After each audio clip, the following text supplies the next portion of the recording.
আসসালামু আলাইকুম। ১৮তম নিবন্ধনের রেকর্ড সংখ্যক প্রার্থী ফেল, যা জানা যাচ্ছে। অবশেষে বেরিয়ে এলো চাঞ্চল্যকর তথ্য। ভিউয়ার্স, আপনার বিস্তারিত দেখলেই বুঝতে পারবেন। এবারের সর্বোচ্চ প্রার্থী ভাইভাতে ফেল করানো হয়েছে যে কারণে। চলুন ভিউয়ার্স, আমরা বিস্তারিত দেখে আসি কী কারণে এবার রেকর্ড সংখ্যক প্রার্থীকে ভাইভাতে ফেল করানো হলো। ১৮তম শিক্ষক নিবন্ধনের চূড়ান্ত ফল প্রকাশিত হয়েছে। এতে রেকর্ড ২০,৬৮৮ জন প্রার্থী ফেল করেছে। বুধবার বিকেল ৫টার পর এ ফল প্রকাশিত হয়।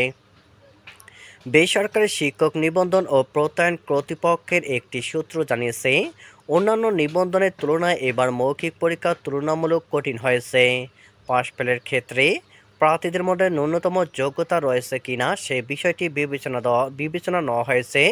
একই সঙ্গে ৩৫ ঊর্ধ্বদের বাদ দেওয়ায় এবার ফেলের সংখ্যা বেশি।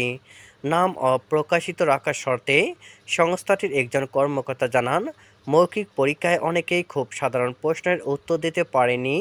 যাদের মধ্যে ন্যূনতম সাধারণ জ্ঞান ছিল না, মূলত তাদের ওই পরীক্ষায় ফেল করানো হয়েছে। কেননা এই প্রার্থীরা শ্রেণীকক্ষে পাঠদান করাতে পারবেন না বলে মনে করেছে বোর্ড।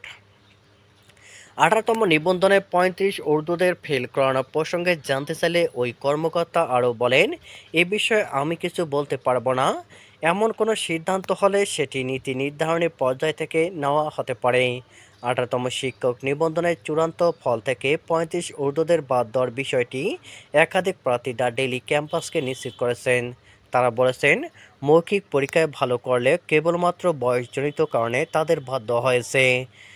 জমির নামে ৩৫ ঊর্ধ্ব এক প্রার্থী জানান, আমি মৌখিক পরীক্ষায় সবগুলো প্রশ্নের উত্তর দিয়েছিলাম, তবে আমার ফেল এসেছে।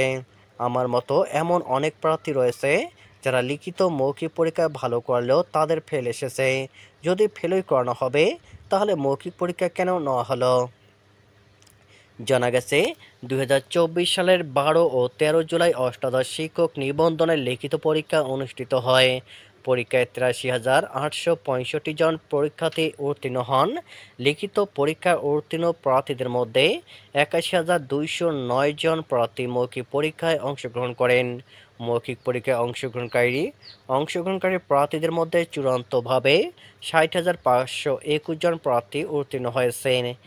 এ নিবন্ধনের প্রিলিমিনারি পরীক্ষায় অংশগ্রহণ করতে ১৯ লাখ প্রার্থী আবেদন করেছিলেন।